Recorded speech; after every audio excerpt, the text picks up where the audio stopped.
Yeah. Okay. Sorry, do we have all the councillors? Yeah. Okay. Okay. Welcome to tonight's License Subcommittee meeting. My name is Councillor Mercy Ume, and I'll be chairing tonight's meeting.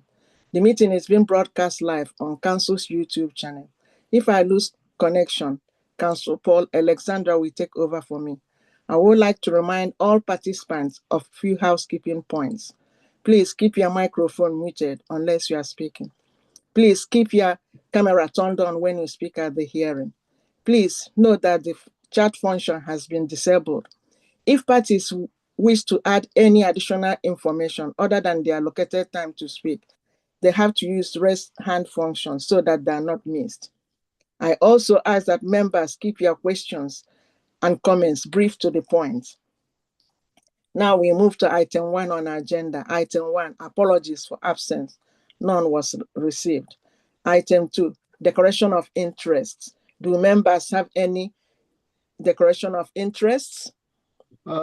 Chair, I would mention that the premises is in my ward, but I've never had any contact with the owner or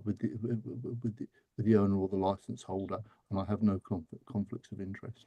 Okay, that's fine. Item 3, Planet Plenty, 123 to 125 Wandsworth Bridge Road. I would like to ask everyone participating to introduce yourself as I call on you. We should have with us, I call your first name, Mohammed. Yes, that's me. Okay. We should have with us Ruth, the designated premises supervisor. That's correct. I'm his wife as well. Yeah. Okay. We should have with us Matt, the licensing officer. Yes, Chair. Good evening. Good evening, everybody. Good evening. We should have Gayata, the council's legal officer. Good evening, Chair, present. Okay. Responsible authority objecting. We have PC Mark, police, Westminster Police Licensing Officer with us this evening. Mark, are you here? Yeah, apologies. That was me introducing myself a minute ago. Good evening. Good evening. Okay. Procedure. Before we consider the application today, may I confirm that in addition to the main agenda, supplementary agenda A was published on 15th of April, 2025. I will quickly explain the procedure the committee will follow. We will hear from the following. The licensing officer will introduce the application, the objectors, finally, the applicant. Usually, each party will address committee for a maximum of 5 minutes. Following the presentation by the parties, the committee may ask questions to any other party or other person present at the hearing. Except committee members, no party has the right to ask questions to any other party at any time during hearing. Following the presentations and questioning, each party will be allowed a maximum of 3 minutes to sum up their case or representation. The committee will then retire for deliberation. Upon its return, I will announce committee's decision. Presenting officer, can I ask the presenting officer, Matt, to introduce the application? Good evening, Chair. Good evening, everyone. My name is Matt Tucker. I'm the Interim Policy and Administration Team Leader. I'm presenting this item this evening. I would like to, before I make a start, say thank you very much to Lorna, Lorna McKenna, who's now on maternity leave, who's actually done the hard work to get this prepared. So regrettably, Chair, you'll be seeing more of my face in the next couple of weeks. Good face. But I will say that we are getting someone to cover, so you may not see me as much presenting. But so just to introduce the item, if I may, Chair, we're essentially looking at the premises you so kindly introduced. Members will note in Appendix 1, we have the current premises license for the establishment. As you can see, the hours are fairly straightforward in terms of what they are, and they're relatively consistent with the other licensed premises in the immediate vicinity that you will have on Appendix 3. In this case, the application relates to, essentially has two components. The first one is the extension, not of the terminal hour, but the initial hours in the morning for the sale of alcohol and the opening hours of the premises. And the other element of the application is essentially to remove the condition 10, which is listed on the premises license, which, and for those that haven't read the premise, I'll quickly go over and cover that again, is condition 10 relates to the issue of effectively alcohol that's what we would class in licensing terms of super strength. So that's any beer, lagers or cider above 5.5 ABV.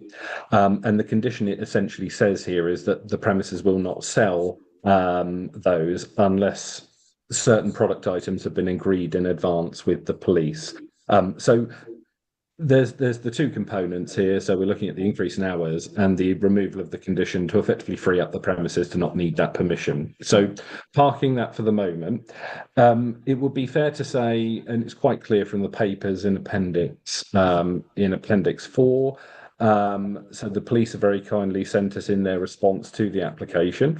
And as you can see on the first page of Appendix 4, they've highlighted they don't have any objection to the issue of the hours. So we can leave that as given for the moment. But they do object to condition 10. So I don't intend at this stage, Chair, because I think the parties involved can speak better to their applications and their responses. But essentially, we are in a position here where both parties can't agree. They're agreeing to disagree at the moment. And essentially, this is why it's been referred to yourselves for you to consider. The only thing I wanted to highlight on this is so members and everyone else in the room, so that there's will be mindful of the fact that we have the supplementary agenda, which refers, and that is some responses that the DPS slash license holder in their capacities have sent to you for you to consider. That has been circulated to all the parties, so hopefully that provides some additional context. And as the applicant, they may wish to speak further to that, and I will leave them to do that. The one thing I wanted to highlight as well is in Appendix 3, we have our list of nearby premises. For what it's worth, it would be fair to say that of those are listed. So some of those are not necessarily the same operating business model. It would be fair to say that Sainsbury's is very similar in terms of the sale of alcohol, but obviously there are sort of sale by retail of alcohol for on and off the premises, and those relate to things like restaurants, etc. So I think essentially, as it stands in terms of in terms of the decision before you tonight, so to speak, unless you felt, essentially what you've got to consider is whether you feel what's being offered by the applicant in terms of the application suitably mitigates what the police have raised as concerns. So I'm sure you'll probably be aware, and seasoned members of the committee no doubt will be aware, but I'm saying this for the benefit, for example, mainly for the applicant in particular, is that essentially we have in our papers listed the policy implications. They're relatively self-explanatory, but if anyone needs any technical answers on those, then I can happily provide them. But essentially, as members will be aware, we do not have things like cumulative impact zones in the borough anymore. So essentially, presumption is in favour of granting technically under the Act. However, there's a big however, you as members need to decide whether, as I've said, what is being offered suitably mitigates what the police are highlighting as a concern. So at this stage, I think I might stop and let you explore the next part of the item, Chair. But if there are any technical questions at this point, I'm more than happy to take them. Thank you, Chair. Thank you so much, Matt. Before I continue, can I say, please do give our best wishes to Lorna and thank her so much. and give her all our best to her, and I hopefully we'll certainly see will. her soon. That will mean a lot to her, Chair. So Yeah. thank you very much. Especially as she's unwinding from licensing matters as we I know, speak. So I know. thank you ever so much. I will Thank definitely you. pass. She would definitely be missed by us. I'm telling you. She will, Anyway. and we want her back too. Yes. Yeah. Thank you. Thank you. Now, please, before we continue, can I now go to the objectors? I have PC, the PC from Westminster Police Licensing Office. I have 5 minutes to speak. PC Chair, Mark. thank you. Yes, Chair, thank you. I'd like to start off with just by saying that PC Caldwell, who would have presented this, is unable to attend tonight, and it wasn't fair to drag it out for the applicants any longer. So I've come over from Westminster to present just a bit about myself. I've got 20 years experience on response team in Hammersmith and Fulham, all on the same borough, same team. And I've been on licensing in Westminster for about 12 months. PC Caldwell has a lot more experience of me on the borough and also in licensing. And also just confirm that there's no objection in relation to the start time of the license, the alcohol being sold. So no issues there. It lies with the condition 10, which I'll go on to shortly. Taken from the statements of licensing policy that I'm sure everybody's familiar with, I wasn't, and I've had a flick through it and taken a couple of highlights from there. So I will summarise key themes of the statement of the licensing policy. Theme 2, Hammersmith and Fulham, good place to live, work and enjoy leisure. Quite agree there. And the council aim to do that by supporting specific policies and conditions in relation to street drinking, congregation around off licences, outlining the clear approach of the council to reducing street drinking for off licences. So it's a clear concern for the council already in relation to street drinking. Taken from page 21 of the same policy, it would normal of the licensing authority to allow shops, stores and supermarkets to provide sales of alcohol for consumption of premises at any time. We're okay with the timings from that. Like I say, it's just condition 10.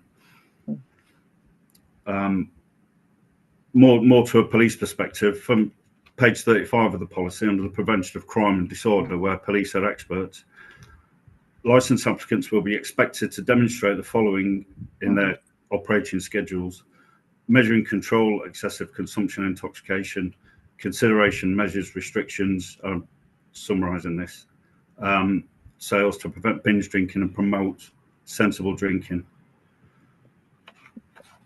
From what PC Caldwell's got together, the issue stems back to a visit by a council inspector to the premises, where he found several breaches from the premises licence. Conditions 5, 7, 8, 10 and 14 were found to be in breach, and I believe they're being dealt with separately. So I'm not going to raise those other than the removal of condition 10. Condition 10 on the premises licence is unique because there's a section on there that is unique. No super strength beer, and I won't read it all out, but the final part is, unless agreed in writing with the Metropolitan Police, that section of the condition is unique, and anybody would be hard to find another premise with that condition. It doesn't have to go to committee to allow that. The premises don't have to put in a temporary event notice to allow that. They just inform, chat with the police, the licensing officer, and they can agree. In the past, this has been agreed. The venue got in touch with PC Caldwell and arranged for above 5.5 alcohol by volume alcohol to be sold. This was agreed on the 21st of February this year. Police agreed a list of 7 products, and the products were listed and appear in the representation with the GPS and documented on email. PC Caldwell attended on the 5th of March, and the venue was offering over twice what was agreed: 14 products over 5.5 ABV that had not been agreed. 10 of these were brands are well known to be purchased by street drinkers, and it was a clear breach at that time of condition 10, which I say all they have to do is engage with the police, which they did, but they've failed. Well, there's also statements from the local safer neighbourhoods who states, and there's several things I'm sure that the applicant will bring up, but he's a specialist in his field, a dedicated ward officer, and he has concerns about street drinkers in the area, more specifically Pineapple Park in the east, South Park in the west, Parsons Green in the northwest, and also the riverbank. William Pineapple Park is Pineapple Park because there's a big pineapple in the middle. Most of the representation that the applicants put in seems to focus on what everybody else is doing and not what the applicant is doing to achieve their licensing objectives. And police feel that the council should uphold the and maintain the condition 10 on their license. That's my representation. I'd like to offer out any questions. Thank you, Chair. Okay, thank you. Thank you, Casey. Now I go to the applicant. Applicant, you have 5 minutes to speak. I don't know whether Mohammed wants to speak or Ruth wants to speak. So which one of you is going to be speaking? So just to check, I did ask if I was expecting both of us to be allowed to speak, and I only realised last minute that we weren't. So is only one of us allowed to speak? So which one? Okay, Myself. he can speak then. Okay. So let me start. First of all, I'd like to mention English is not my first language. I will try as my best that I can. As the officer said that, I hope this meeting is not a only formality or is pre-decided decision already made by the officers. Is a second, the park's name the officer mentioned. South Park. Each park, we are at least more than 300 to 350 meters away from each park. But there is a many other store which is only 20 meters away from each park.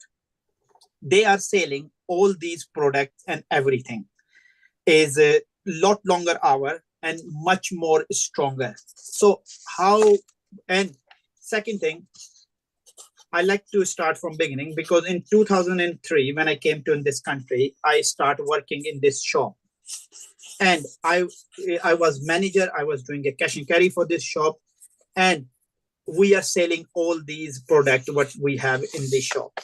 And I didn't know, and is 2020, I bought the business.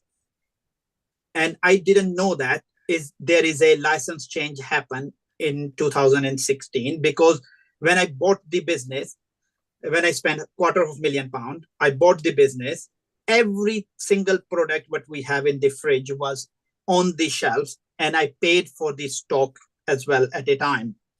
So I assume there is a same condition, which is last 30 years, is the license exactly the same. But is the first time I realized, and from 2020 to 2025 in last month, I think it's a huge police failure, and they are trying to hiding the own mistake. From 2016 to 2020, they didn't check the license because I wasn't there. From 2020 to 25, they just visited once. Now, when I realized, oh, my license is not as was 30 years ago, is been changed 2016.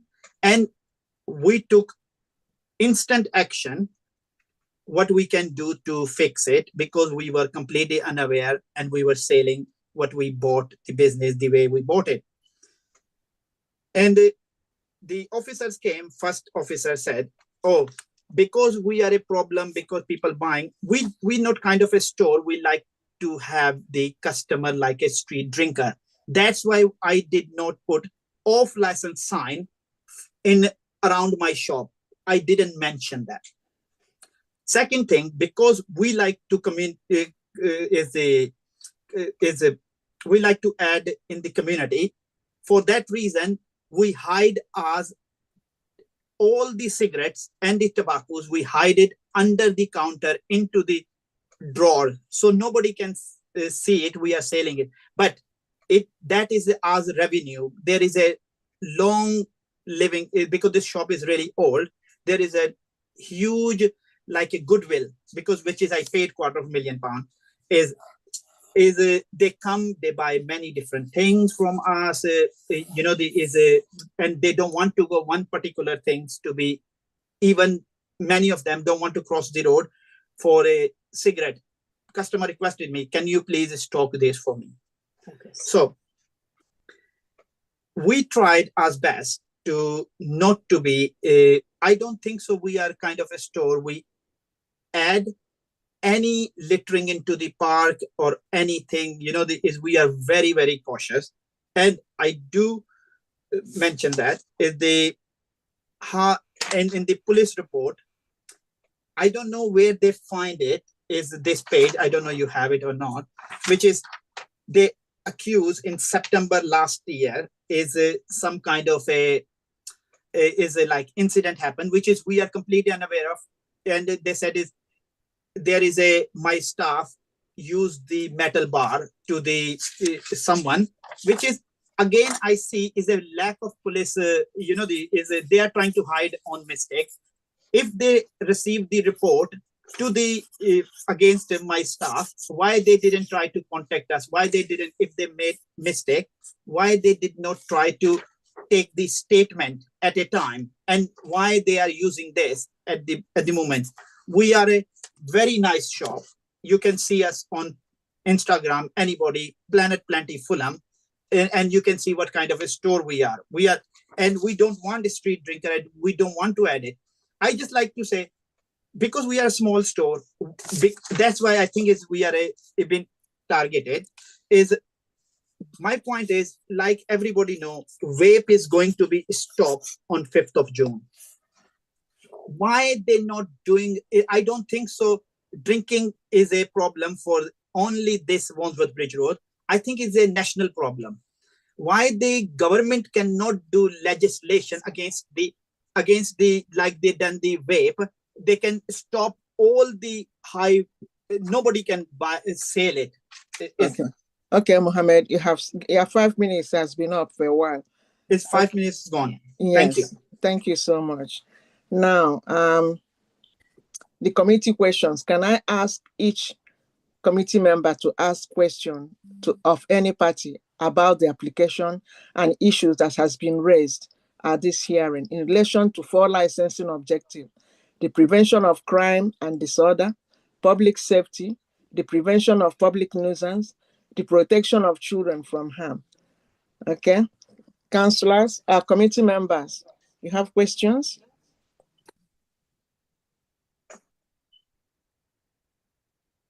Councillor Stanton has got his hand up. Okay, I cannot see him. Okay, Councillor Stanton, please. Sorry.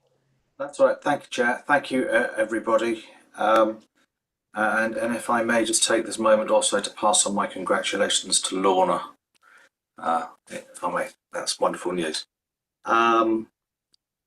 Staying with you, Matt, if I may. I have a few questions, sure, really just for clarification. Yes. I've lost my page now. I know how you feel. In the application, sorry, not in the application, in the bundle, on page, well, it's point 4.1. It's about enforcement notices. Or enforcement. This is 4.1 the report. Councillor. Here we go. Yeah, the report. Yeah, the enforcement history. There we go. Page 5. There's a word missing, which is the month. It says on the 18th, 2025. Sorry, 4 points. Yes, that would be on the 18th. Space missing between premises and land as well. Yeah, I think essentially what we've got is we've got a space bar that goes between the space bars. But when was that enforcement visit? I will double check for you, Councillor. Do you mind if I take the list of questions and then I can? No, that's absolutely fine. Yeah, that's fine. So, because my real query really is where that falls in relation to the timing of this new application. So that's my first question. My second question is really is a query about the. It says also that these breaches were also witnessed by the police licensing team on a previous visit, and I was wondering when that was, and it may be that I need to go to PC Thwaite for that. That's okay. Yep. So that is the previous visit to. Yep. Got that. And I was wondering also if you could expand on what the actual breaches were.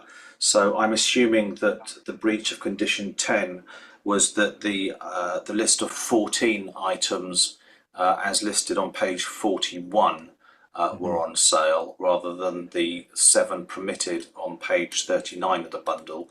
So if you could confirm that. But then, sorry, because I'm doing this from memory. So conditions 5, I believe, relates to CCTV. So my question is, does this mean that there was no CCTV? It was not in working order, or basically what was the breach? The same 7, 8, and 14. So 14 relates to training. So really, my question is, does this mean that there were no staff with training, or there were no staff with training? I'm with you. That's fine. Yeah. Okay. Just to answer your question with regards to that, I think what might be helpful, if that's okay, is if you don't mind, I will need to clarify that with a colleague, if that's okay. No, that's fine. I have plenty of questions, so I'll give you the questions, then I'll go away and we'll come back. If that's okay, Councillor, if you could that's absolutely fine. Bear with my deficiencies there, Councillor, and I'll do my best to find out. Okay. In which case, I do have more for you. Okay, that's fine. Bring along, Councillor. That's fine. They're all. I mean, they're all quick and they're factually based. It's really just so I have an understanding of the scenario. No worries. That's fine. So my next question is actually about condition 10, and I would just like to know when that came in. Originally, I'm slightly ahead of you there, Councillor, because I was actually looking for that while we were talking through. So I can certainly, I'm going through the individual records to check that, and as you can probably appreciate, I'm a bit of a newbie to Hammersmith and Fulham. I do. I'm 9 weeks, so if you can bear with me, I will certainly look into that. But I've just got back to 2016. Just by way of some context,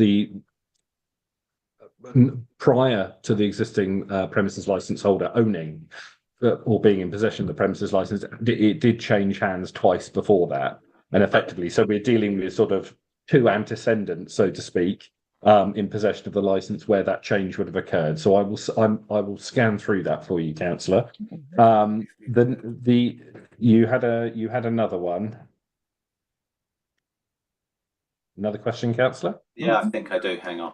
Sorry. That's okay. Sorry, I don't mean to rush you. No. So I have kind of a load of PDFs up with comments on them, and I'm just scrolling between pages. I also have a list of questions written down. So. I feel very seen at this point.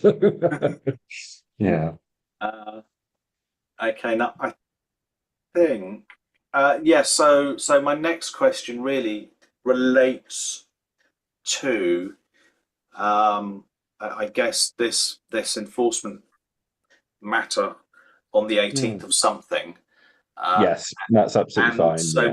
So my question is, what has licensing done about this? Yeah, and absolutely. The follow-up to that is, I note that licensing have not put in an objection to this application for a variation. So I was just wondering whether you could, justify that. Yeah, I think comment on that. No, absolutely. So I think there's two things I need to do. Is I need to make a very quick call to a colleague and clarify all those details for you. Broadly speaking, if licensing were not unduly concerned about a premises license holder's ability to make good a breach, they certainly, if they had some concerns about an ability of a premises to deal, so to speak, they certainly would have. It's standard practice for an objection to be put in as a responsible authority. So in this case, but you're right. The point we're looking at really is this condition 10. It's about whether as we know in this case, the police feel that that's not justified or is not fair or significant, and it would have adverse impact. So from our perspective, I'm inclined to take the view that this was not a concern to the extent that a representation was necessary.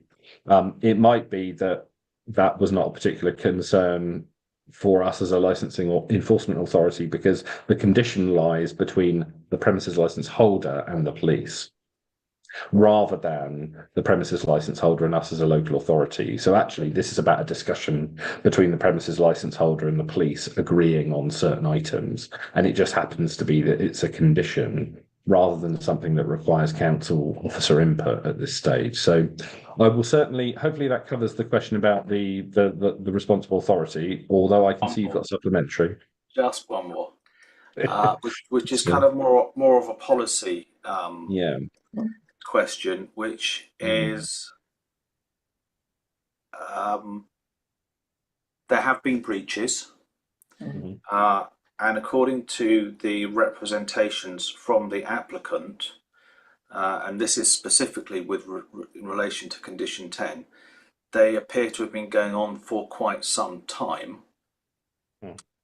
So what is the licensing authority's policy on accepting, approving, commenting on, objecting to an applicant who is, by their self-admission, in breach of existing conditions? So I think it would be fair to say, I mean, I've worked for lots of different local authorities, including Hammersmith and Fulham for obvious reasons. I think it would be fair to say we do get a lot of scenarios, and I'm not talking about this particular scenario, so I don't want the applicant or the police to think I'm turning this into an example, but I need to give you a kind of theoretical here, councillor. If, for example, there's a condition on a licence that then goes into breach, and the licence holder isn't able to do that, essentially the premises license holder has two options. They either completely ignore the advice, and then we go down a process which ultimately could lead to a review of a premises license, or they might seek, as the applicant has in this case, sought to apply to vary their license so that condition doesn't exist anymore, because that's essentially what the applicant's doing here. And I'm not here to comment on the merits or otherwise of their request. But nonetheless, those situations do force a query of either full compliance and nothing ever changes on the license, or they may wish to apply to change it. And we're in the latter situation here. And I'm not criticizing the applicant by any, and I don't want them to think that I'm doing so. But essentially, these similar scenarios like this do pop up quite a lot. So I think the issue here is that ultimately we need to clarify, I need to clarify for you those visits so that we can burrow down into that. A reasonable reading of it, however, would be that as a licensing authority, as an enforcement team, they were not concerned to the extent that representation was needed. Now, that might have been because the police have already submitted a representation, and that ultimately the concerns that are being raised by the police are technically in the realm of the police's jurisdiction to comment on. So things like antisocial behaviour, crime and disorder. So some responsible authorities will speak to their strengths, if that makes sense. And evidently, if the police are concerned about crime and disorder, we wouldn't duplicate that from a licensing authority perspective, if that makes sense. If we felt that there was some fundamental breaches, etc., and a lack of cooperation with officers, etc., then certainly that it does happen that a second echoing representation might well be made. But if you can bear with me on that, councillor, I will certainly. I'm going to do two things, if you don't mind, Chair. Is I'm going to mute my microphone and I'm going to turn my camera off so I can go and get the answers for you. Is that good. Okay? That's okay. Thanks. Thank you ever so much, Chair, and thank you, councillor. Okay. Yeah. Sorry, Chair. Before Matt goes, I've got a couple of questions, and that's fine. No, it does feel like a baptism of fire, councillors. This week, but I'm fine with that. Thank you, Councillor Alexander. Firstly, thanks to Lorna for the preparatory work, and congratulations to her. And Matt, thank you very much for stepping in to assist this application. And I can see this is it is a baptism of fire in this case. So when Mohammed was explaining some of the circumstances, yes, he did mention about some other shops, what they were doing, and the impression I got was that that would create an unfair trading condition where a competitor was able to do something and they were having a turnover. Again, I don't expect you to answer that off the top of your head, but can you, one, look into that, and two, whether we find something there or not, what would a license holder do if that occurs? How do they, what's the council's process for them to challenge that? Obviously, they mustn't just do it themselves. They just need to deal with the process. And I'd just like a little bit of clarity on what the council's process is in that instance. Sure. Just so I can answer that as accurately as possible, Councillor, with regards to having a condition like the one the applicant has on their license, did you mean the imposition of them? Is that right? Or, well, however it's done, whether it's creating an unfair trading condition. So, okay. Okay, sure. So I think it would be fair to say the Licensing Act is designed solely around the 4 licensing principles. It would be fair to say that the reason an applicant may have that on their license may be for many reasons. One could be that they've adopted it as a sign of good practice. In other words, councils up and down the country often ask local businesses to volunteer into what we call best practice strength reduction schemes, so they can volunteer to pick it up. And essentially, there hasn't been any bad conduct that precipitates adopting that condition. It might have been in certain areas where there are in alcohol stress areas, and there are other parts of London I can quote as examples. The police and police may ask as a condition of not submitting a representation against an application for the no sales above 5 or 6.5 ABV to be adopted as part of an agreed condition, the agreed conditions that you see all the time on these panels. Or it might have been that there has been an incident concerning the premises, or it might be that there was once in the midst of time some reason to adopt it, and other premises did, and then they've since gone out of business. So sometimes you end up with a bit of a patchwork. I think Gerta's looking to indicate, Councillor. Are you okay if I let her come in? Oh, no. Is that okay, Gerta? Yes. I can also help to explain, Councillor Alexander. It might be reasons, as Matt was saying, that some premises licenses are very old. They have conditions that are not necessarily what we are imposing to the license today.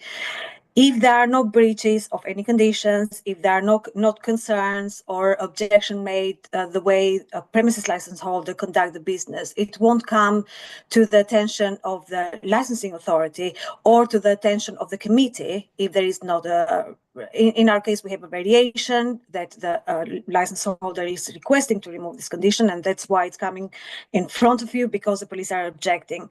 If a premises license holder sells strength alcohol above 5.5%, let's say, there are no concerns, people have not raised or lodged complaints against the conduct or the way the premises operate, then it won't come in front of you. So we can't just go and remove or change licenses until something happens. Unless there is a concern, unless there are problems, unless there are objections by the responsible authorities the way the premises operate. And not just the strength of alcohol. We have licenses that operate 24 hours in the borough, and unless there are issues or concerns, objection made against the way these premises operate, then we can't go and change licenses. I hope this helps. Thank you. That helps. If I could just throw that back to Matt for a moment. Sure, Councillor. So where it's just the idea of having. I can see from what Gerta sort of helped clarify is that an unfair playing field can occur just because that's the nature of administration and legislation. Yes, I just want to understand when somebody who's operating a business discovers that, is what they want to do about it, because I'm sure it's not the licensing authorities wish that premises without good court, without special circumstances, that one premise should be advantaged over another. No, I take exactly, and thank you, Goethe, for that adding. I think you finally sort of rounded that off for me, so thank you. The point about commercial advantage, disadvantage, and I'm sure Goethe will nod. Otherwise, is not a material consideration. It's not something that we can take into account when you make a decision. Now, ultimately, the applicant in this case has sought to remove that condition, and you've got to make a decision as to whether you think it's fair and reasonable based on what you've seen prior and heard today. I think the question that we have with unfair commercial advantage is sometimes you may end up with premises that have the same applies to things like longer opening hours, for example. You may set up and circumstances have changed, which means that you have one shop that has same hours or different hours. So there's always an element of commercial disadvantage sometimes, but it depends where you're coming from and what you're looking at. So that is an element there. So that is one part of it. But the other part of it is that what we do have to bear in mind as well is that essentially, I know with regards to the purchase of the license, because clearly, obviously, this license has been handed down at least a couple of times. So one of the things that we would generally, advise, as a general rule, really, is kind of making sure that when you invest in a business, that you're satisfied that what you're purchasing, and that includes a license by way of the agreement to transfer, suits your aims and needs. Now, for obvious reasons, sometimes that does suit your aims and needs at the time, and then again, sometimes it doesn't. So I think it's ultimately, there's a business decision for any business to make. They've got a license and they feel it needs changing. That's up to them. I think I'll probably leave it there if that's okay, Chair. I do have some good news, though, in the meantime. Adrian Overton has very kindly agreed to supply me with some further information in answer to your questions, Councillor Stanton. So if you don't mind, what I'll do is I'll go mute and I'll turn the screen off, if I may. Okay. Is that okay? Thank you. That's okay. Yeah. Thank you for your questions, councillors. Okay. And if I could carry on with my questions, Chair, because I'd like to ask the applicant. Sorry, Councillor Alexander, if you don't mind, may I continue mine as I was mid-flow when we paused for you to question licensing, or I can wait until you've done yours and I can start again later. No, I'll give way to you, Councillor Sandon. Sorry. Thank you. Give way to you. Okay, thank you. Right. PC Thwaite. Have a couple of questions for you. They sort of overlap with some of the questions that I asked Mr. Tucker. The first one relates to on page 5 of the bundle. It says these breaches were also witnessed by the police licensing team on a previous visit. There is a witness statement which relates to a different incident. But unless I've missed the papers, I don't seem to see when that was or a note of that, unless I've missed them in the papers. Can you just clarify that for me?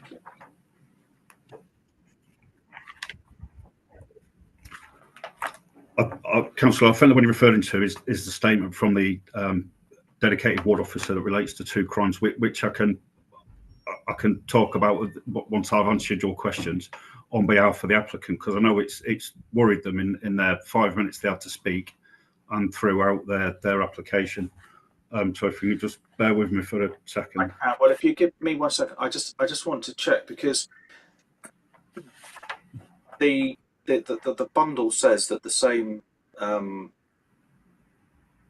was it? I've now skipped down to the statement. Was it 5, 7, 8, 10, and 14? The same breaches were witnessed, but I don't see any note of that in the witness statement. From PC Cardwell? From no, from PC Woods.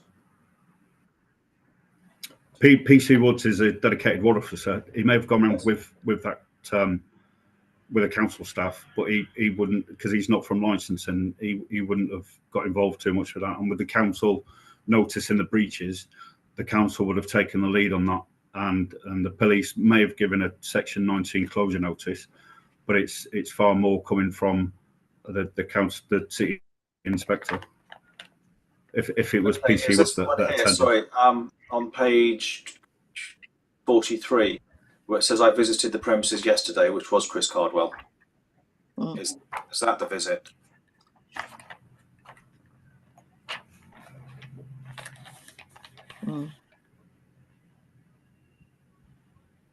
Yes, it wouldn't, a licensing visit wouldn't be taken by a dedicated ward officer. That would be unusual. Okay, no, that's fine. Okay, no, so I'm just, and I should say to the applicant, please don't read anything into these questions that I'm asking. It's really just so that I can understand kind of the sequence of events and also just have a full picture of everything. Thank you. Right, so that's the first question. My second question then to you is, you've not objected to the timings, and I'm not suggesting that you should have done. Please don't think that. I was just in the same way that I asked licensing, why they hadn't put in any objection. I was just wondering if you had any comment to make on the fact that you hadn't made, and I appreciate it's not yourself that put in the representation on why it is that you're satisfied with the earlier opening hours. Thanks for pointing out. It's not I've not decided that. It's come from licensing Hammersmith, but based on it's 30 minutes, and there would be no alcohol sold over that. It'd been limited issue for street drinkers at that time in the morning. That's from my perspective. I haven't seen anything to see why they would object for an earlier start time of 30 minutes earlier. So Sunday is an hour and a half earlier, unless I've misread this. So what you're saying is that from a street drinker's point of view, that that early time on a Sunday morning isn't really the time when a street drinker would be looking to get there. It definitely would be a time, but not from any time earlier, any time if they've been drinking through the night. But to go to somewhere where you can't buy alcohol that is over 5.5 ABV, that start time is not an issue. And under the current climate, financial climate, that the applicant's premises could only benefit from starting earlier, but not from issuing alcohol at over 5.5 ABV. So work condition 10 to be removed, you might then have an issue with the timing. It would be looked at again. Okay. Thank you.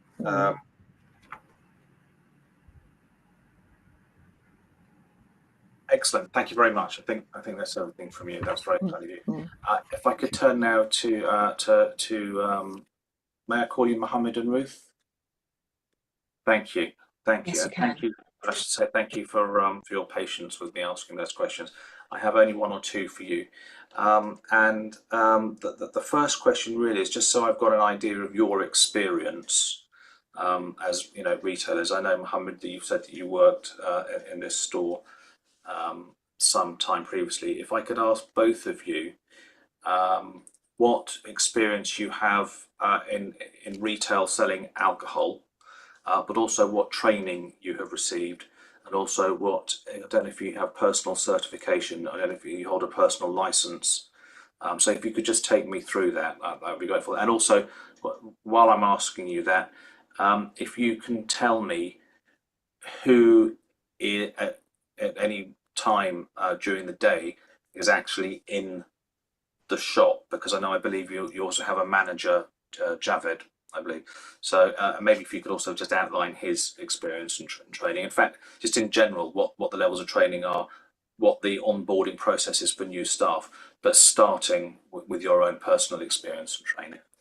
Thank you. I haven't much to speak, but I do want to say I'm a personal license holder. So you can. This question is to both of you, kind of together and individually. So unlike previously, where there was 5 minutes per person, you have as long as you like just to answer that question, each of you. And I also want to add, I could answer a lot of the questions that you asked to Matt, who went off as well, and I was biting at the bit to try to answer them, but I'm not sure you will answer them. I do have further questions, okay. so good. It may well be that I ask you the questions you want to answer. Yes, I would. Let me explain. Javed is the person. When I came in this country, he hired me for the job. He's in this shop since 1995, is working. And he have training before. And recently, we sent him to the LBHF, to the training and again. So he done that as well, along with my wife. And we all, he's been trained anyway. We regularly, he's 38 years last, he's in the shop. And he's regularly trained, and he do the shift from 7:30 a.m. till 5:30 p.m. That's he do the shift. Then as shift is changed for 5 hours because we close 10:30. So sometime by myself is present there unless I have any home commitment. Otherwise, we have other staff who's trained and is there. And I like to just say one more question because you asked that. We always have the CCTV. We never have we give plenty of time CCTV to the officers whenever they need it. And I disagree with that. We didn't have the CCTV. It was 28 days. That's not what the we have only problem is when we installed it, it was a COVID. When I called, I didn't know that we needed 31 days, and trickily, the CCTV company, they put the hard disk for 28 days recording rather than 31. Soon I find out, we need 31 days. I spent £1,000 last week, couple of weeks ago, and changed the hard drive. Now we have recording well above with the legal requirement in the shop. I'll speak now because actually I'm kind of more the paperwork person than my husband is. We actually came to convenience store. He had experience as a worker, but during COVID, we'd had dry cleaners before, and they all closed because of COVID. So we had to reinvent ourselves, unfortunately. And that's also part of the reason why we made this appalling mistake with the license. I will not pretend it's not appalling, where we didn't look. Somebody else handled the premises license agent coming over to us, and because of my husband's knowledge of the shop and Javed's, that's why there was a stupid oversight as to what percentage that we are allowed to sell. I'd like to say, in contrast, we had another shop before that opened in 2020, and I was the personal license holder for that, and I looked at all the paperwork for that, and I was in charge of looking after that, and I made sure everybody was trained. I was in communication with Chris Caldwell. He allowed us to sell higher strength, some high strength beer there, and also allowed us to sell on match days, which other places weren't allowed to sell, because he could see that I was running things properly. But unfortunately, I wasn't involved in the other shop on Wandsworth Bridge Road at the time. I am now the premises license. I'm now the personal license holder related to this license. And so ever since we had that disastrous visit 9 weeks ago, when we realised for the first time, oh my God, we've got this wrong, I've taken over as the personal license holder in charge, and I immediately made everybody go for more training. We went, 2 of us, Javed and I, went to the London Borough of Hammersmith for Fulham training. I was given a handout of the PowerPoint that we were shown. I showed my husband. I showed the evening member of staff who sometimes comes in, Chintu. I made sure everybody was retrained. So that's hopefully explains a bit about how seriously I take it, and why we switched, because Mrs. Iqbal, who had been in charge of that before, Mrs. Patel, she maybe hadn't been as involved as she should have been, but the staff were kind of trained, but not via London Borough of Hammersmith or Fulham. And as soon as we realised that things were a mess, I stepped in, basically. Thank you. I presume that should I walk into your shop sort of now, I would only see 7 items over 5.5 ABV. And from the day after we had our first visit, the guy, Bill, bless him, he came in and we explained our situation. We actually had sold the shop about at the end of January, and we got blocked by our landlord. We'd handed over the keys to our office, so our CCTV was locked in there. We didn't have our paperwork there because we'd taken it all out. We had Bill was understanding, and the whole thing was just very messy at that day he came in, unfortunately. And in fact, even that week after Bill came in on the Wednesday, we were supposed to exchange again and be rid of the shop. So things were not the way that they normally would have been if he'd come in 2 months previous to that, where we would have had, you know, all of our staff training records, etc., etc. But the day after Bill came in, I'd already printed off everything, had everything up again. We instantly got in contact with getting the CCTV extended. We had to break into our own office because we didn't have the key to it in order to increase the CCTV capacity. When we realised there were problems, we tried to fix them, basically. That's what we are trying here as well. Just to check, my specific question was, sorry. You are no longer selling? No. No. We're not. No, definitely not. Soon we find out it is problem. This is a problem. We just, I just disposed it. You know, there's not even in the premises. In fact, I sent a photo to Chris Colburn and said, "Is this okay?" Mm-hmm. And he spotted one thing that was wrong still that I didn't know. I took that out. I communicated with him. I wanted him to make sure he was okay with it. So definitely not. Okay, no, that's great. Thank you. Thank you. That's reassuring. Let me just. I have one more question, which is which is really just because I don't understand what these temporary event notices are for. They're not actually ours, and they shouldn't be there. Basically, because we're part of the community, and because there's a street fair and I'm a big part of that, all the kind of businesses around the area, the organizer or the ones at the Road Association comes and asks us to be able to plug in outside providers on the street fairs if we can give them free electricity, which we do because we're community minded. So these two outside people were not even in our shop, they were outside on the road. I was going to reply to that, but I thought I'd already written so much stuff, I didn't want to complain about that as well. We try to give them that access, and a couple of times as fuse board is blown up, they put overloaded things. Yeah, no, I understand that. That is, I assumed it was something like that. I just thought it was easier to ask. My final question is, you've asked to sell alcohol. It's only half an hour earlier, as has already been said. My real question is, how much alcohol do you sell at that time of day as opposed to all the other things? Because you could have just applied to change the opening time rather than the alcohol sale time. So it's not very important really, that it's just so we have the flexibility in, you know, summer when you want to have longer opening hours, to be able to not have to think, oh, we don't change hours. we can't sell, you know, this thing before 8:30. Like you had to write a little thing in front of the it's more for that. I mean, genuinely. That's fine. Anyway, there we go. It's a convenience for convenience. Thank you very much. Thank you. In which case, thanks ever so much. That's been very helpful. Apologies to everybody for the length of my my questioning. No apologies. Thank you so much. Thank you. Chair, thank you.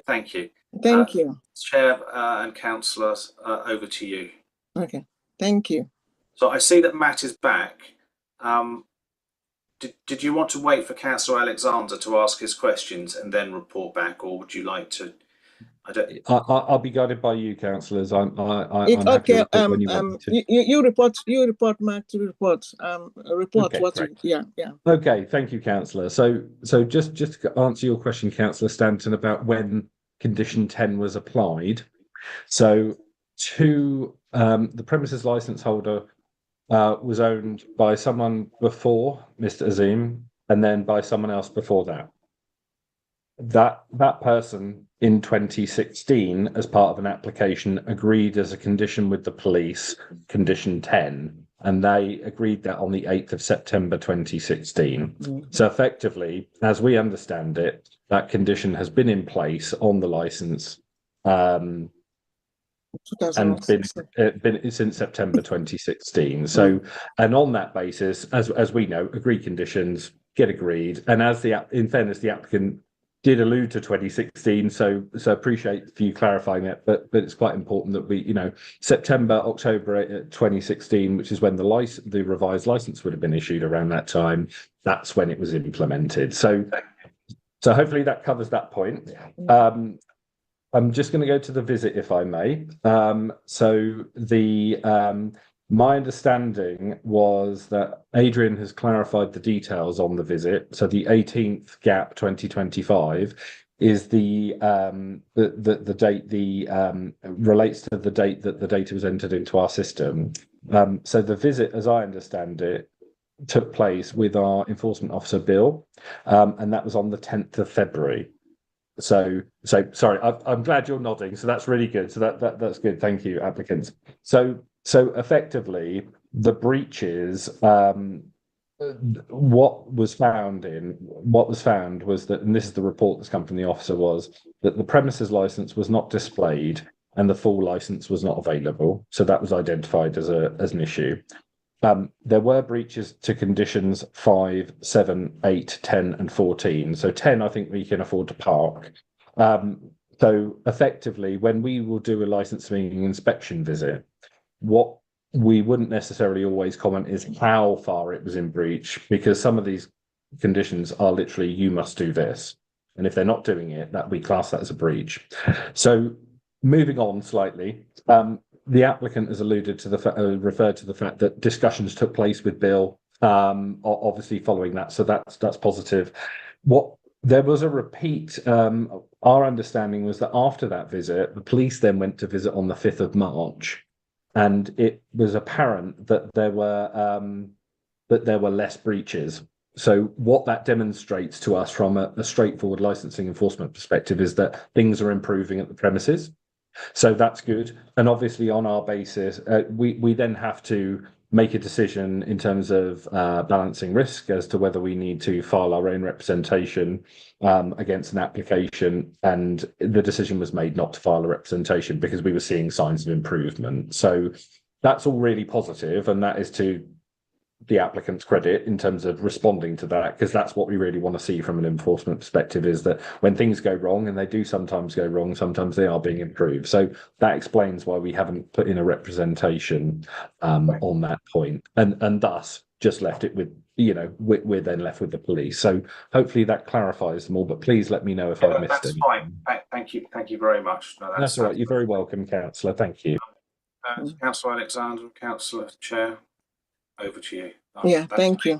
Thank you so much. Thank you for handing back to me. Yeah, Councillor Stanton.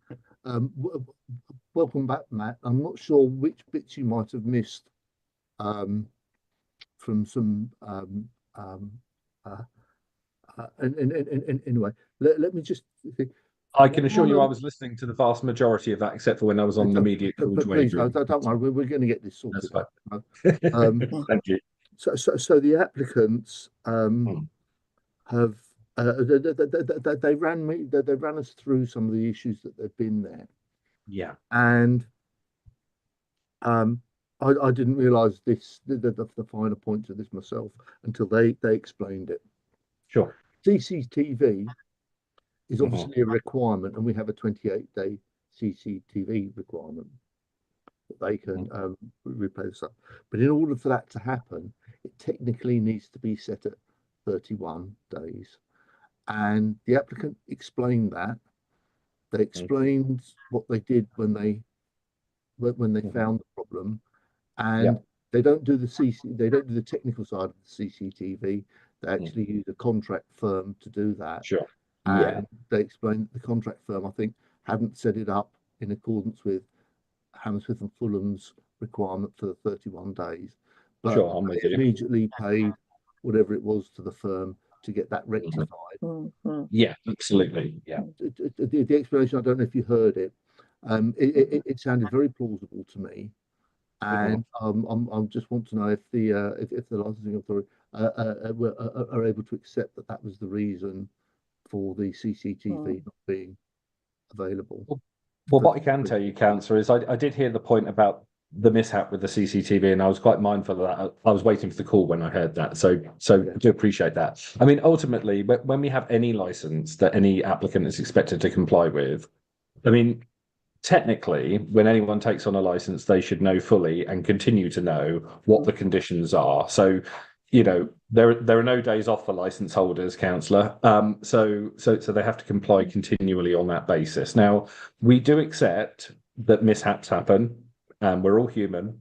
And things do go wrong sometimes, particularly if you're overhauling a system or replacing it or changing something. And it does happen. So we understand it does happen. The key bit for us is understanding what premises, if something goes wrong, what a premises is going to do going forward. And essentially, in this case, you know, we would, and I don't think it would be unfair for us to say that we'd expect any license holder in the same situation to be proactive in ensuring continued compliance going forward.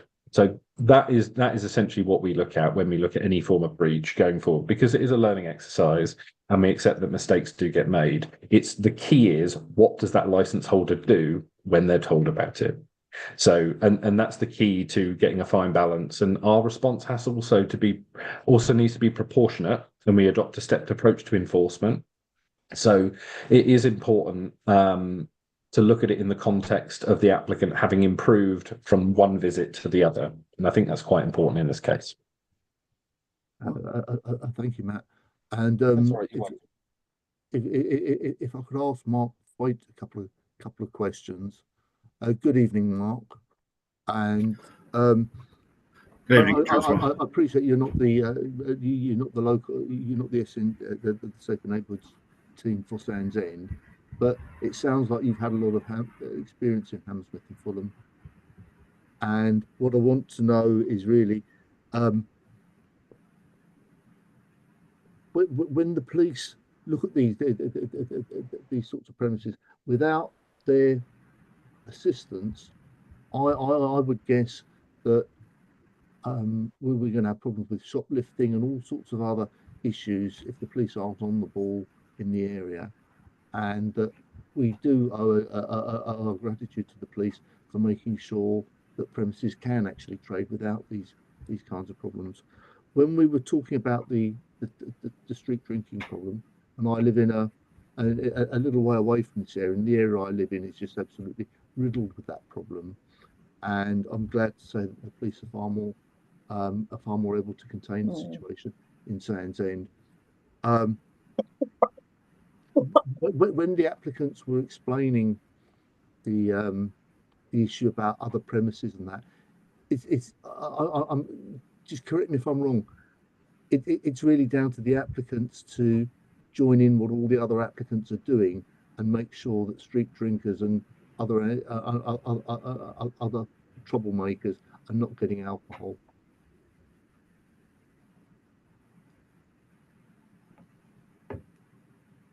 Councillor, that would be down to a system similar to Pub Watch, Club Watch.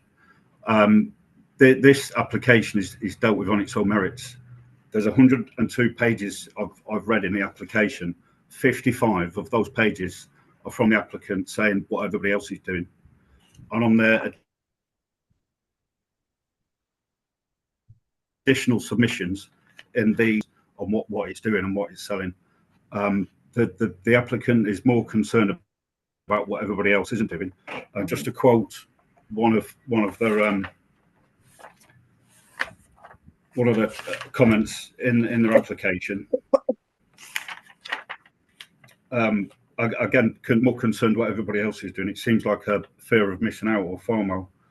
It goes on page 48 of the representation that they, as in other venues, can sell high ABV stuff. To look at them can clearly see they will sell it. They advertise that they are off license. They are the street drinkers' paradise that police are concerned about. However, they can trade, and we cannot, which seems unfair.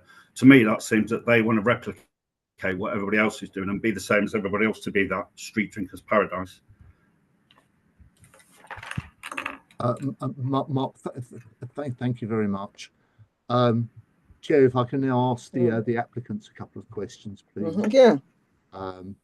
Good evening, Mohammed. Good evening, Ruth. Thank you for explaining the other things we want to do. I've asked the police to explain that, so I just wanted it to be very clear about what we're trying to achieve in the area and how we want license holders to be part of that solution, irrespective of where it is, rather than forgive me, it does sound a little bit like it wasn't us, it's those people up the road. But we need your example and exemplary behaviour in exercising the rights and privileges of a licence to make sure that problem isn't done, and then let the licensing authority deal with those people who are not coming on board. And I hope you noted my comment about the problems that we can have with shoplifters and all sorts of other characters, and that it's so important to work with the police and to keep the police satisfied that their requirements are being met, because otherwise all the traders are going to suffer if the police get demoralised about having to deal with problems when the people that they're trying to help aren't following the rules. That said, which you can comment on, I looking through my list, if I could ask you, Ruth, just generally, although it's in my constituency, sorry, I don't know your shop that well, and maybe you could just tell me about it and tell me why why you need the license to do that, and how it's going to and how it's going to promote the council's objectives. Okay, thank you very much for giving me the opportunity. And I had actually hoped you might have seen my shop, because then you'd get a sense of what kind of business we were and I how have we're been in there, but I think only twice, and it was small. Oh, okay. And I've sent pictures to everybody as well. And the comparison, I was just want to also say, the reason why I quoted the street drinkers paradise is because there was a point at which Chris Caldwell said that my shop was a street drink. Sorry, I find that upsetting, actually. I don't know why. What? Sorry. Can I? And then because we're really, you come into our shop and find, flowers and cards and lovely gifting and things like that. Yes, we do have, and we have sold the highest drink stuff as well, but the way it's been characterised and what the police have said has been a complete mismatch with any experience. I don't know why I'm upset. I'm sorry, I'm really awful. But you have in my shop. Please, don't worry. Just take your time for a moment. It's the kind of place where you can come. People come with their little children after they've been to the Le Petit around the corner to get their nice French snacks and things like that. Okay. And it's important. Okay, Richard, would you mind stopping? Have a little break. Have 2 minutes. I'm fine now. I'm fine. Thank you. I just want to say so. I actually really want to say that I'm not a big drinker myself at all, as it happens. And I have to say, I really do feel sorry for the police that they do have to deal with antisocial behaviour. I would not want to encounter that. I would not want to feel that I'd contributed to that in any shape or form. And the reason why I did make the comparisons was because, and I've sent some pictures as well, was because we are just wanting to maintain some of the old timers who've been coming to the shop for 35 years, who they come and buy the tenant and a few frozen meals and some biscuits or whatever. We're definitely not trying to advertise to anybody new either. I mean, like I said, that's why I sent the pictures of the inside and how you'd be welcomed in the outside of the shop, because you would never guess from outside that we even sell tobacco, to be honest. It's not the place that you would imagine that. So we're definitely not attracting street drinkers to us from how we look. I do appreciate that PC Mark sort of says I need to say more than that, but I do think that first impression is relevant, and we're also really expensive as well. I do want to also refer to the fact that other local places that do have it, that somebody was saying that's because they might have had good behaviour. But if you again, I'm sorry, I did send a lot of information because I did do a lot of research on this. But if you look at some of their licenses, the conditions that they've got within that license show that they've been clearly selling alcohol that's illegal, that they've been doing, they had to kind of prove the legality of the goods, and that you can't trade alcohol for goods. Things like this are in one of the our local licenses that have permission to sell high ABV stuff. So when I think about that in comparison with our shop and how we would never touch anything or do anything like that. But they also had one condition in the license saying that they must prove that they are selling it for less than they bought it for. And that's why I kind of pushed off from, because we actually are very expensive, unfortunately. So that's the only way we can afford. We're not attractive at all in that way to any new customers. It really is just a matter of keeping some of those old timers who do, because they buy the other frozen goods and stuff, do make up £150 to £200 a day in sales, which is about 10% of our 7 to 10% of our revenue, and that's significant to us, without which, you know, we could fail as a business, to be honest. But in terms of the question you're saying about what do we do to make sure that we are, Councillor Alexander was saying that we have to prove that we're kind of better in some ways to be allowed to show that we can responsibly have this ability to sell. The reason why the comparison to the other shops I think is relevant is because the other places, you can see that they haven't been selling responsibly, which is why they've got so many conditions, but they're still allowed to sell. However, obviously we want to be way better than that. I'm the kind of person who's involved in the local community with other shopkeepers. We share information about if there's shoplifting going on around. We share if there's been fake £50 notes around. We're always trying to look out for the businesses as a whole and the safety. And we really have not had drunken disorderly issues around our shop or in our shop.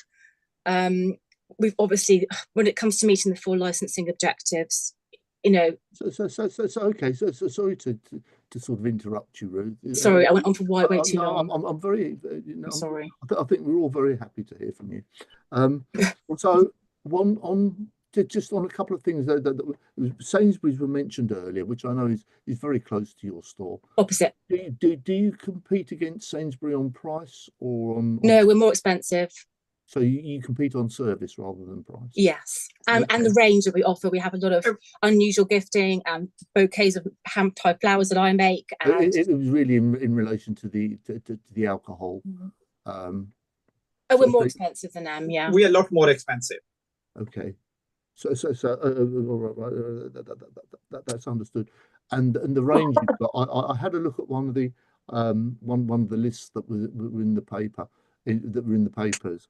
And I can see some of the, you know, there are a couple of what fall into craft beers and authentic beers, but there's a couple that I think we all associate with people because we see those cans in their hands, the hotspots, not necessarily near your shop, but in Fulham and sort of Parsons Green, as the police have mentioned, which is not your. I'm sure they didn't buy it from your shop, but it's still. That's why we have restrictions on those types of alcohol to try and stop them doing that. And are you able to understand that the council, that if you want to amend that list, that the council has a process for you amending it? There isn't a process because the police, because of the unfortunately hideous experiences they must come across. I mean, Chris Colbert was talking about people defecating in parks. You know, I mean, how horrible to have to see that kind of thing, and no community wants that. He would never give permission for certain things to be sold. So yeah. But you appreciate if you don't necessarily agree with the police, that there is a process where you can talk to the licensing authority and get them involved for a wider discussion with the police. And how do we do that? Well, you contact licensing, okay, and tell them what you want, okay, and you can talk to them about the police's objections, and they'll see if something can be done or something can be worked out. So there is a means for you to do it, and I hope you do that, because we want businesses to thrive and succeed, but we don't want the problems that alcohol that bring on our communities. Thank you. I just wanted to say that actually the reason why I sent an extra Appendix A stuff came to you was because I felt that our shop had been really mischaracterised by what sorry, I don't have his name in front of me now. The one incident where our staff stupidly got involved trying to stop the theft of some detergent. Oh, they're a shoplifter. I know. It was. They should just. We have a panic button. We have CCTV. We have everything we need to have dealt with that in a less confrontational manner. And it was just regrettable that they. But it was an anomaly. Please, Rita, please, could you stick to 4 licensing objectives? You know, and I understand the theft and all that, but that's not part of our licensing policies here. And Councillor Alexander, do you have more questions? Yes, I do. So okay. I think on the police matter, as a ward councillor in the area, I get residents who are absolutely furious and really upset because the incidences that the police have described, they do happen, and the police they have to bring out these sort of what seem like arbitrary rules sometimes to say we're not having that in our area on our patch because these are the problems we get.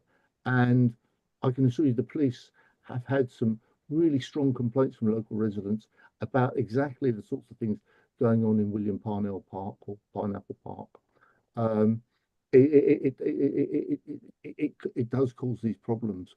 So what I want you to do is to if you have issues on that, is to follow the process. But you know, I'm going to put my opinion in. I don't think the police are. It may sound like they're looking at your business, but they are looking at the wider community, and I'm sure they would say that about any other licensed premises anywhere in the Sands End area. And just finally on that,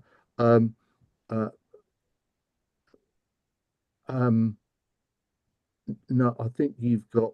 I think you've covered all the points. Look, thank you very much. And I'm not going to ask any more questions of you.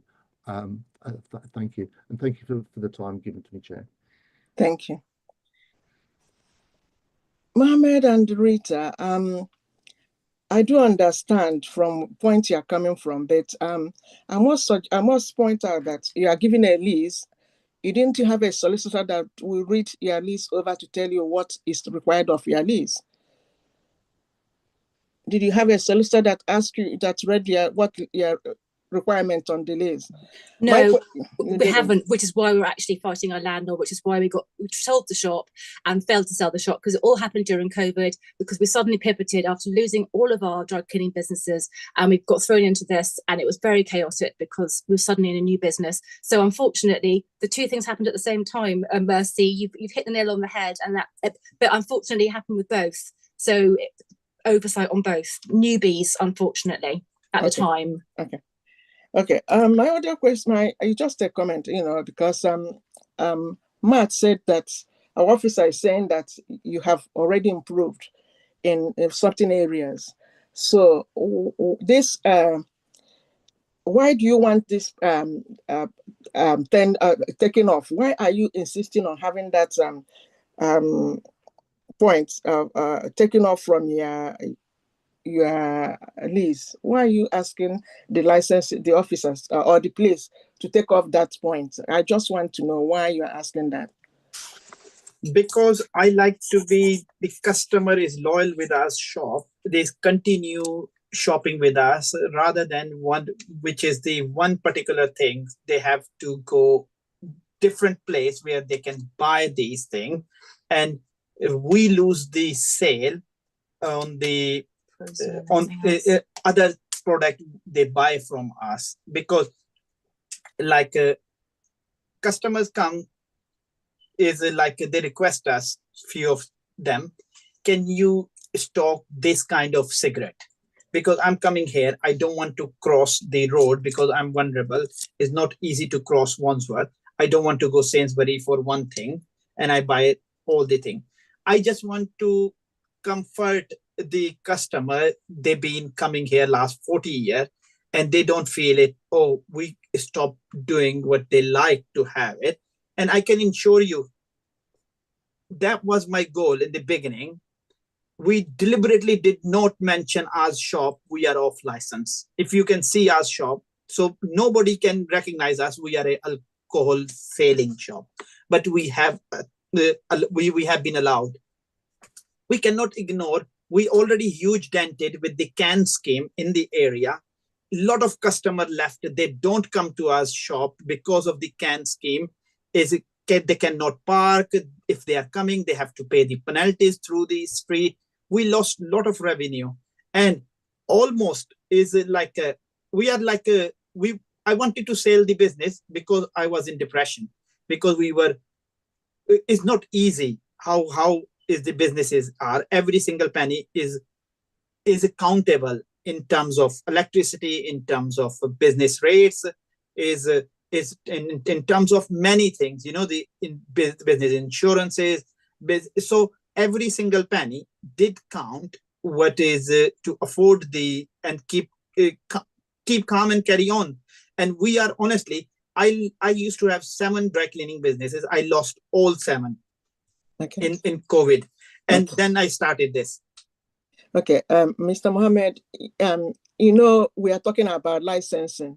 When it comes to licensing, whether you have other businesses or that, we are talking about what the protection of children, prevention of public nuisance. This is what the licensing talk about. It's not about any other thing. And the police are doing those things because there is a protection of the community. That's why they're asking that. And I just want you to understand where the police is coming. It's not about a customer requesting, I want this, I want that, I want that, because the shop has been there 4 years, things remain the same. Things might have to change. Things don't remain the same. Things do change. Like you are putting flowers, you are doing this. This is part of changing and things. I'm sorry, I misunderstood. I'm sorry, I misunderstood. I said, what I'm saying is that we are basing this on 4 licensing objective. That's what we are basing this. It's not about other things. It's about 4 licensing procedure, public safety, which that's why they're saying that they don't want you to have that 7 point something because of public safety, prevention of public nuisance. That's what we are basing this licensing on. It's not about the business making money or business losing money or your special customer coming to have this. That's not what we are basing this. What we are basing is on the licensing laws. That's what we are basing this. Obviously the financial reason is why it's important for us to keep it, but obviously since 9 weeks ago when we first found out about this, I've done so many things in order to try to improve things. I already outlined how I already made sure we changed to CCTV. I made sure everybody was retrained. I've been harassing poor old Doug Love so I can get the not just the sheet handouts, but I want the actual PowerPoint thing so I can show it to people, because it's always more impactful when you see it. Obviously I already told I forgot everybody's name, Councillor Overton earlier, that then very next day I'd printed everything off again, had it up again. Got about 3 refusal logs at the shop now, but gone really over the top on that. But I'm now the named person there, so it's me who's keeping an eye on things, and that's really different from before, because I'm fussy, and you can see from the stupid amount of detail that I sent you. Yes, I see that. I care about that. Yes, we appreciate that. We do appreciate that. Okay. Let me ask. I know one of committee member has asked this. What time do you normally open the shop? What time does the shop open? 8. But I heard Mohammed said 7:30. The shop. Yes, we open 7:30. 7:30 till 10:30 is constant hour. We don't change. Well, then we shouldn't be, because then you shouldn't be open. Then we shouldn't be open. But then we shouldn't be open, Ali. Yeah, that your time is. Oh my God! I talked to the somebody called me officer and confirmed me. Do you want to sell your alcohol from 8 or you want to from 7:30? Yeah, and I said to him, is 7 we open 7:30, but we don't mind if you tell us we're not going to open the fridge, is the sailing until 8 o'clock. He doesn't understand. I do understand, which is why I'm involved in this now. The two things are different. You have to both explain to you the hours that were open and then when the licensable times as well, which are two separate things. I understand that. I'm sorry, my husband does not. Okay. All right. I don't have any question more to two of you. What is that? You've misunderstood, Ali. Yeah. Can I ask a PC Mac? I'm quite concerned that this shop has been handed over since 2016, and no officer was able to go and check the strength of the alcohol they are selling. All the breaches done, none was pointed out. I think, I don't know what your answer is on that. For over 13 years, nothing. Nobody has visited. Nobody has questioned until now, until we have variation. So, I need that explanation to tell me why, you haven't done, nobody has done that. I know all of you are busy, but that's in 13 years. That's a long time. So could you explain to us why over all those years, nobody has visited the shop to see what they are doing, to know that they are selling, they have a lot of breaches they are doing and not pointed it out? Is it not officers to point out? I certainly can explain, Chair. Yeah. Sorry. There's a lot of venues in Hammersmith, Fulham, Shepherd's Bush for two licensing officers. Generally, they can't get round them all on a random visit, how they're doing. They do pop in sometimes to certain ones just to see how they're getting on if they've met them before. But generally, they won't, as a rule, attend unless there's an issue or they're checking something. 9 weeks ago, the applicants have only just started looking at their premises license. They've had 5 years to get to know the license, and the premises license holder has been in the business, not the premises license holder, but he's been in the business around the shop for over 20 years. Yeah. And 9 weeks now they've started looking at the license. It's clear to the police, and I will be taking this up further with my colleagues. They don't have an understanding or a working knowledge of their premises license around licensable activities, mainly the selling of alcohol. There's emails in the representation where this meeting was set and everything, and the applicant replied, "Does that mean we can open at 7 o'clock?" And the council have had to reply, "No, because it's not been granted." And you've just heard the argument there whether they open at 7, 7:30 or 8 o'clock in the morning. Yeah.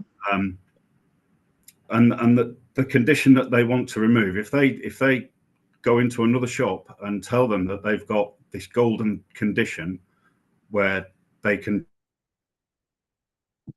just ask permission from police, and with consideration they can get that last line taken off with permission from the police. They don't have to submit a variation.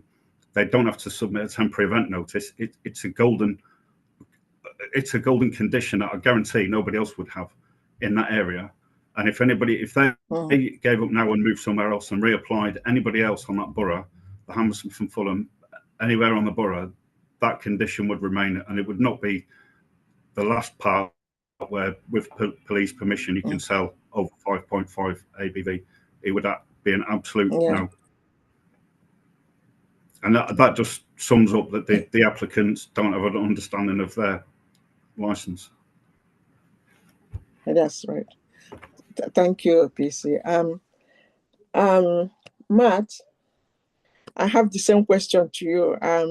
I know our officers are busy, but this licensing has been on for a very long time, and nobody was able to spot it or to tell them you are doing the wrong thing. And I feel a bit a concern on that. That's they should have been called to order and said, look, you are doing I know they have already started to improve, which I hope they will improve more. But I'm not quite. It's quite concerning to me. Yeah, I understand what you're saying, Councillor. And if I may, one of the main reasons I wanted to raise the hand, maybe I can answer that and provide some additional context. So, as I'm sure you're probably aware, I've been with the authority for roughly 9 weeks. I joined after the visit took place. So, to your the wider point about why breaches might not have been picked up sooner, I think obviously that essentially is down to, as Mark has indicated, we have X amount of resource, and we go and we have to, very similar to the police, we assess our visits based on element of risk and reporting and various other parts like that. And we have been more proactive with visits. So it's a bit like planning enforcement. It's the same sort of thing. The more visits you do, the more problems you find. So, generally speaking, so you get to be a victim of your own success. So broadly speaking, the issue here is that ultimately, I think probably the easiest thing for us to look at probably is boiling it back to the basics and saying, look, at the end of the day, there were breaches. Steps have been taken in terms of improvement to the extent that licensing haven't submitted a representation. So we're on the good side of moving along here, right? The other element of this is clearly the police have concerns about this condition being removed, and they've set that out quite clearly, in my opinion. I think what I would like to do, and I've got an apology for Councillor Alexander, I'd like this minuted, but just to say that you raised a question about the wider street scene, about conditions, and that was the one thing that in my excitement to answer all the other questions, I hadn't quite answered. So if I may, Chair, Appendix 3 of the papers, which everyone will have read, shows Lorna very dutifully has listed all the nearby premises. And this is speaking to Mark's point. Of those premises that would sell alcohol and be of the same business model as the applicant, I can confirm that none of those have that requirement. So that speaks to Mark's point. The other part of this is, I would say, however, is that ultimately the fact remains that this business has this condition on the license, full stop. There's nothing any of us can do about that. That's a fact of life. Yeah. The issue here is that when we look at other neighbouring premises, we look at, as has been indicated, we look at you are required as a subcommittee to look at each case on its own individual merits. Yes. We are focusing on the premises and whether this premises should have this condition removed. And ultimately, that is something that needs to factor into your decision making. Ultimately, it's whether in this particular instance this condition should be removed.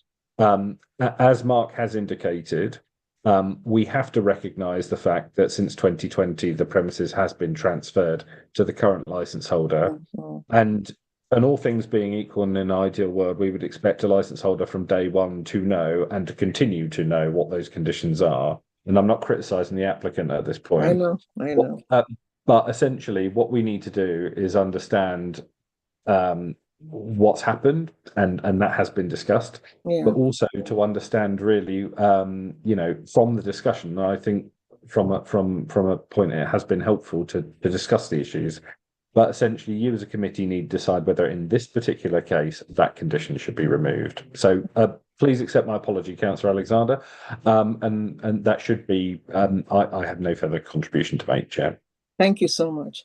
Okay, committee member, any more questions? Because I'm going to go in for some. Yes, Chair. Just a quick question back to Matt, if I may. Matt, thank you very much for bringing that back, because that I think is that was the essence of all my other questions. Was the application on the basis of trying to level up an unfair playing field? And in this instance, if I've understood you correctly, and just to get you to really give a shorter thing, okay? Absolutely. No, there isn't anybody else who has an exception from that condition in the area. Not in the immediate vicinity, no. I mean, there's not in the immediate vicinity that's been listed on the premises. So all of the listings that we have on here, I've gone through all the records myself on the same business types, in other words, selling alcohol off the premises. They don't have it in this immediate vicinity, the list that Lorna has listed. So essentially, though, irrespective of whether you had a list of associated premises or not, irrespective, you're looking at the one. You have to look at each case on its own merits. Okay, and if for example, so we because sometimes documentation doesn't cover everything. If the applicant does find anomalies, that's not good. I take it they can write to the licensing team and ask for advice on that, or is that something they just have to they just have to accept? Well, in terms of the general process, and I think the applicant wishes to speak to your previous point, but I'll just cover this and then let them do so, if that's okay, Councillor. The point is, if any business has certain conditions and they want to change them, etc., we would generally give guidance to them in terms of who they may wish to engage. In other words, if it was condition 10, for example, they may wish to have a discussion with the police. If it's age verification, it would be trading standards, or noise, it would be our environmental protection team. So that's the point. That's the point at which we would signpost and provide that. We'd be that conduit to broach that conversation. So, and then it would be up to them to talk to those responsible authorities, talk through any concerns, and if some common agreement can be reached, what we would then see is an application to vary a license, which wouldn't be subject to objections, which is not the case in this instance because we have one from the police. Matt, thank you very much. And pleasure. If you don't mind me just coming back to Mark briefly, no, not at all. That to me just about sums it up. That if they do find that there's a discrepancy or there's an unfairness, they talk to the licensing authority and then allow processes to take place. But I just want to make sure there is a process that they can deal with. Yeah, absolutely, Councillor. I mean, it would be fair. It would be fair to say, and I do apologise for cutting over you slightly there, Mark. It would be fair to say that if we hadn't have had an inspection where breaches were notified, and the licence holder, if the licence holder were to have approached us, for example, in instead of an inspection where breaches were identified, we would have had the same conversation. We would have encouraged that conversation. It just happens to be that there was a visit, there were breaches, some have improved, but there was some movement there, and essentially the police here have those concerns about the condition being removed. So that's essentially where we are, really. But we do encourage the dialogue. I mean, the Licensing Act's designed to encourage discussion, negotiation, conciliation. That's what it's there for. So that is what it's designed for. Thank you very much, Matt, and thank you, Mark. I think Matt's covered it unless you wanted to tell me something.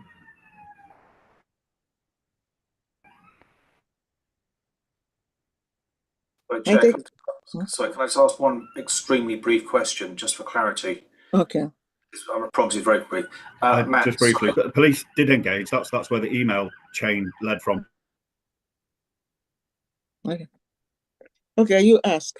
Yeah, sorry, Matt. Sorry, you were talking about exemptions and otherwise. So just to be very clear, do the other properties with a license in the vicinity have a condition of no sales above 5.5, or are you saying that the other licenses in the area do not have that condition? Yes, in the list in Appendix 3 shows a list of premises that sell alcohol for sale off the premises. So the same as this premises. None of those, because I've looked through them all before the meeting, have that condition on their license. So Sainsbury's across the road, for example, does not have that condition. So they can sell 10% whatever they want. Yes. So essentially, that's if there's no restriction, they take a business decision as to whether they sell that or not. So yeah. Thank you. Okay. I'm done. Thank you very much. Okay. Any more questions? Okay, we go to summing up. Can I ask the parties to sum up as briefly as possible in following order? The licensing officer, Matt, sum up. We have 3 minutes. I have nothing further to add, really, Chair. I think essentially, just to reiterate, as I have said, essentially, this is a decision for you as a subcommittee to take. Clearly, there've been some mistakes have been made in terms of, and that's obviously generated the feedback from the enforcement officer. But essentially, the debate really sits not about the hours as we've discussed, but about whether condition 10 should, in these particular circumstances and at this time, be removed, and that's something for you to decide. Thank you. Okay. We have the objector, PC Mark. You have 3 minutes to sum up, please. Is PC Dwight there? It's gone. Hello? PC Mark? PC Mark? He may have just lost connection. I'm not sure. He has left the meeting. Okay, he lost connection. Yeah, he was freezing every so often while he was speaking. I know. Mine was trying to do the same. Okay. We'll give him 3 minutes. If he doesn't come back, then we ask the applicant. I think we can go to the applicant and then maybe move on. Okay. Yeah, we go to the applicant. Applicant, you have 3 minutes to sum up. Either Mohammed or Rita, 3 minutes to sum up, please. Yes. I'm really disappointed that the representation of Matt is misleading, is not clear, which is clearly I have all the licenses around the area, the shops convenient shops, which is clearly similar to us, and they are selling well above. I was struggling to sitting here and hear the Matt, the way he's representing, he's misleading. He need to be more clear and check the facts. What he is reading, and he's saying he was reading everything. I don't think so. He read every license. I have all the shops license around here. They are all allowed to sell up any limit, anytime. Okay. Some of them is 24 hours. Sainsbury's been the exception. Sainsbury has exceptions. So please be aware of that. I think rather than saying something is not clear. But we obviously want to do things properly. We would like to do things properly. I'm really sorry, Matt. It's not personal, but you need to tell the right facts. Okay. Sure. So I think this is very important, Chair, for me to come back on this point, and because essentially the applicant is making a serious allegation that I'm misleading the committee. So let me be very clear one last time. This premises has condition 10 on it, which says that they're not able to sell super strength alcohol above 5.5% on their license, unless, of course, there are a series of products that are agreed with the police. When the two councillors, Councillor Stanton and Councillor Alexander, asked about the general issues, I replied and said, of Appendix 3, there are no other premises that have that requirement. So whilst at the same time Mr. Azim has said I have misled the committee, he is making the same point that I am, namely that they, as a premises, are the only ones in the immediate vicinity that have condition 10.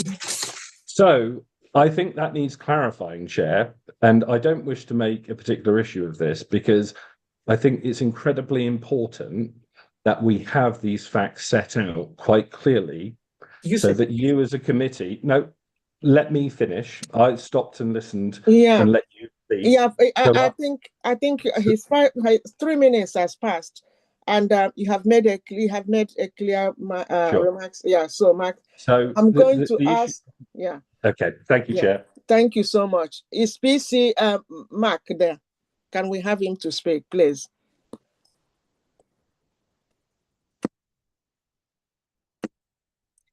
I think he's left. Okay. In that case, I think we have to go into deliberation. Okay. The committee will now retire and take its decision in a separate room.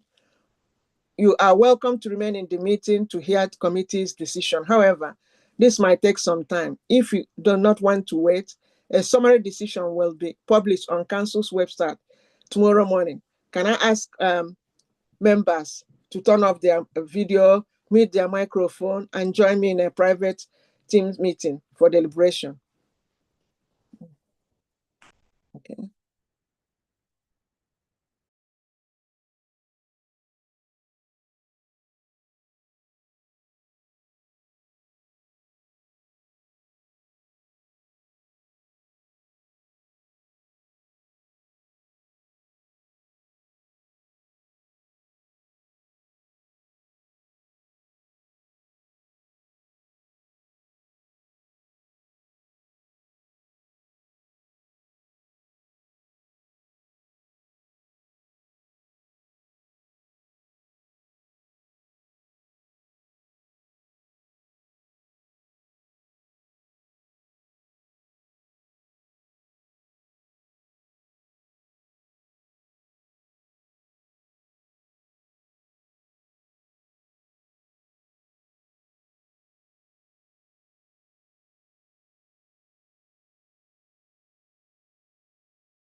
Oh, sorry, this is just to the applicant. Your camera's on.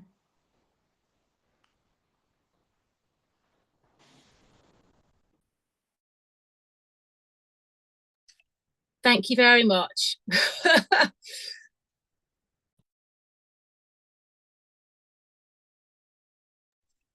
we were arguing whether or not we were supposed to stay to listen to the end or not, or whether we're supposed to go out. You can stay. That's fine. That's what the chair said. But I was just letting you know that your camera was on. Okay. Let me just get rid of that then.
Hello? Hi, Councillor. Okay. Is everybody in? Yes. Sorry. Okay. Planet, can you hear me? Yes, we can hear you. Okay. Planet Plenty, 123 to 125 Wandsworth Bridge Road, London SW6 2TS. The premises. The committee has considered an application for the variation of existing premises license under the Licensing Act 2003. The application as follows. 1. Varying the hour for the sale of alcohol off the premises. Monday to Saturday, 07:30 to 23:00. Sundays, 08:00 to 23:00. Non-standard timing on New Year's Eve to 00 hours midnight. 2. Varying the opening hours. The premises open to the public Monday to Saturday. Monday to Saturday, 07:30 to 23 hours. Sunday, 08:00 to 23 hours. Non-standard timing on New Year's Eve to 00 midnight. 3. Remove condition 10 of the existing premises license, which states 10 non-super strength beer, lager, or cider of 5.5 alcohol by volume or above shall be sold at the premises, save for premium beer or cider in glass bottles unless agreed in writing with the Metropolitan Police. In summary, the committee has decided, after taking into account all the individual circumstances of this case and the promotion of our licensing objective, to grant the application in parts as follows. The committee has agreed to vary the hours for sale of alcohol off the premises and hours the premises is open to the public as proposed by the applicant. B, the committee did not agree to remove condition 10 from the existing license. A copy of committee's full decision, including the reason, will be sent to the parties forthwith. If applicant or any person who has made representation is unhappy with the decision, they are entitled to appeal to the magistrate court within 21 days from the date of notification of the full decision. Thank you all for watching, and thank you. Good night, everyone. Thank you. Thank you. Good evening, Chair. Good evening.